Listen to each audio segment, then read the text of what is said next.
Bonsoir à tous, ravi de vous retrouver dans Au Quotidien. La suite en ce lundi avec Hélène Galliana pour nous accompagner. Bonsoir Hélène, rebonsoir, bienvenue sur le plateau. Et puis nous sommes avec Anne-Sophie Tuard ce soir. Bonsoir Anne-Sophie. Bonsoir Hélène. Allô Anne-Sophie, bienvenue sur le plateau. Très bonne année 2023. Comment on dit bonne année évidemment en hollandais? Je le fais encore une fois. Bah, bien sûr. Gelukkig nieuwjaar. Ah, c'est pour ça que Voilà, c'est ça le difficulté. Il va que je prenne quelques cours évidemment, puisque vous êtes d'origine néerlandaise, c'est bien de le préciser, mais sartoise d'adoption depuis de nombreuses décennies maintenant. Avec passion. Puisque vous avez eu la bonne idée d'épouser un sartois. Monceau. Mieux que ça, même Monceau. On va parler évidemment de vos coups de cœur littéraires dans quelques instants. Et puis restez avec nous puisqu'à la fin de l'émission, vous pourrez gagner vos 2 places pour le Geek Live Festival. Très bel événement qui aura lieu samedi et dimanche au centre des expositions du Mans. Anne-Sophie, on va parler bouquin ce soir. Et pour commencer, on va parler d'un très beau roman et par le pouvoir d'un mot de Xavier Donzelli, l'histoire vraie d'un poème porteur d'espoir sous l'occupation. On le connaît tous, ce poème, c'est Liberté de Paul Éluard. C'est ça. Et la force de l'ouvrage, c'est une forme de roman, donc avec des dialogues qui n'ont peut-être pas exactement été comme ça, mais on rentre un peu dans la vie de cet homme, Paul Éluard, qui ne s'appelait pas d'origine comme ça, et toute cette force d'un artiste qui va essayer la résistance par simplement des mots. Si simple, un bout de papier, qui au final a fait des énormes effets, parce qu'ils ont laissé tomber des avions, etc. Le poème est arrivé partout. On découvre l'histoire et l'itinéraire de ce poème, parce qu'il va être notamment parachuté au-dessus du Mans en 1943 par la Royal Air Force. Absolument. Et puis, c'est très beau parce que le poème commence avec un éloge et on se dit que ça doit être une femme. Et le dernier mot seulement dévoile que c'est la liberté, donc le plus cher de tout. Sur mes cahiers d'écolier, sur mon pupitre et les arbres, sur le sable, sur la neige, j'écris ton nom.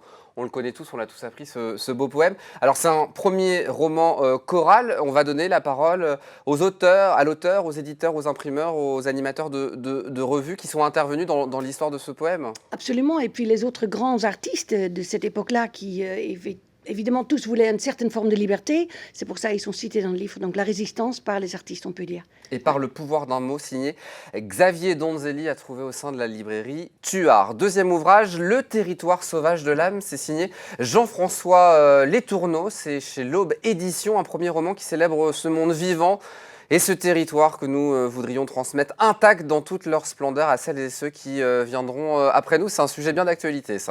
Mais, bravo, tu peux vraiment devenir libraire chez moi parce que tu le dis en 2 phrases tellement bien. C'est vrai qu'on peut voyager aujourd'hui, surtout quand les moyens financiers sont peut-être limités.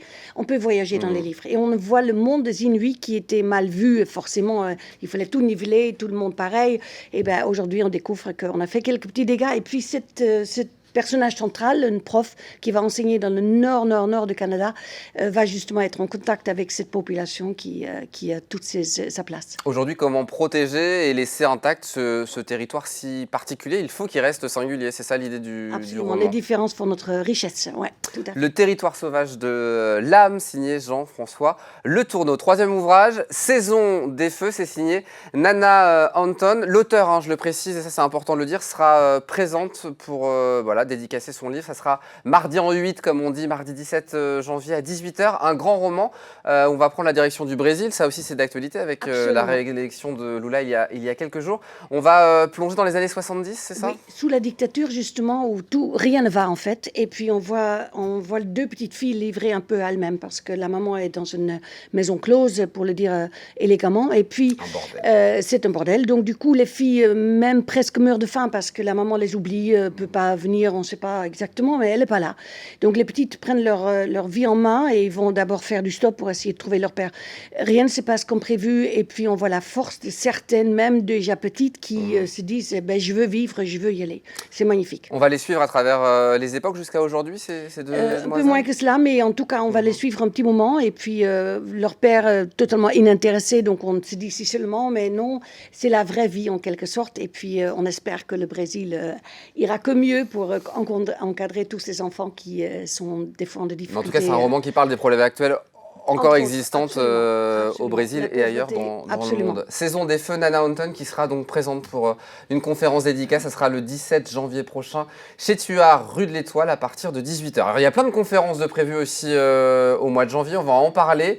Hélène, tout d'abord, donc le 16 janvier, ça sera la semaine prochaine. Ça sera Frédéric Grab. Il est du coin, c'est ça?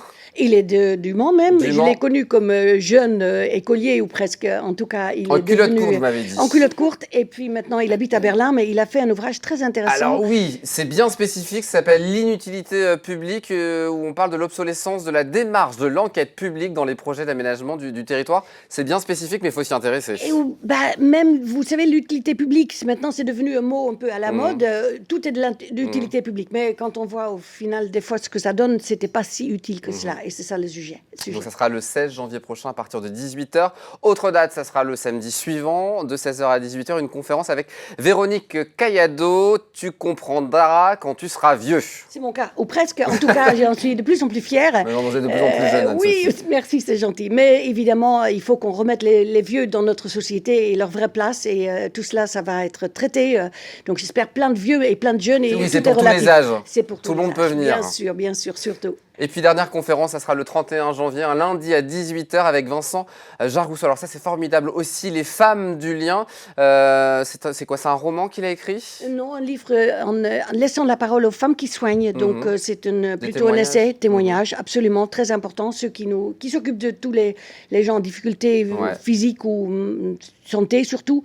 Et ça va être super intéressant. 8 femmes parmi les 3 millions de travailleuses essentielles que la crise sanitaire a mises à l'honneur. Ce sera l'occasion de les évoquer dans cette conférence au sein de la librairie Tuar. Et puis on vient à Tuar quand on veut.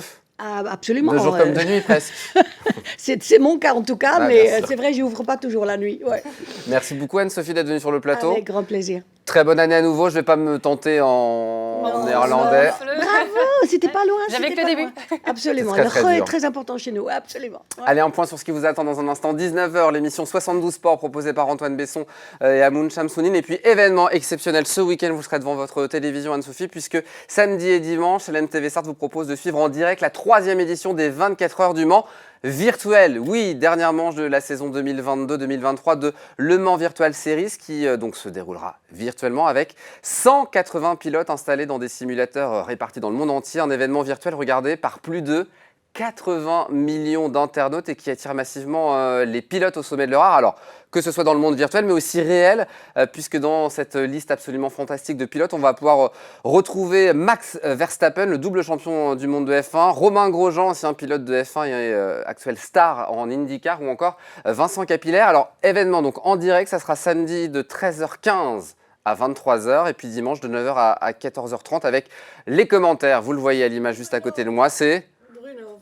Voilà, Bruno Fantastique comme on aime aussi l'appeler. Donc samedi et dimanche, ne loupez pas cet événement exceptionnel. Et puis dans le reste de la semaine, dimanche à 18h30, avec mes abeilles, un documentaire inédit signé Anne Burlot et Glenn Bénard qui nous conduit au plus près des abeilles en plein vol au cœur de la ruche et dans la tête d'apiculteurs passionnés. C'est absolument formidable. Je vous invite à regarder ce beau documentaire dimanche à partir de 18h30. Et puis avant de se quitter, Hélène, on va jouer. Mais oui, parce Ils sont nombreux les téléspectateurs à jouer, donc il va falloir retenter sa chance ce soir. Et puis le programme il est riche parce que on vous propose de gagner des places pour un événement qui se tient ce week-end, la 4e édition du Geek Life Festival, 14 et 15 janvier 2023 au centre des expositions du Mans.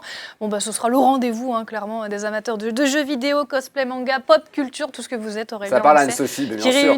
Qui réunit chaque année quand même plus de 5000 spectateurs.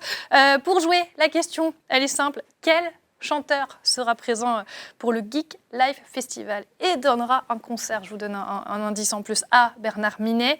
B. Bernard Lavillier. Bon, en fait, je ne vous ai pas donné d'indice, j'avais pas lu la deuxième question. Pour participer, vous envoyez la réponse à jeu@lmtv.fr. Indice, c'est un chanteur du coup. Bah voilà, merci beaucoup Hélène. Merci Anne-Sophie, très bonne soirée. Merci à vous tous. Dans un instant, 72 Sports sur LMTV. Nous on se donne rendez-vous demain, 18h30, avec la bonne humeur et le sourire pour au quotidien dès 18h30. À demain.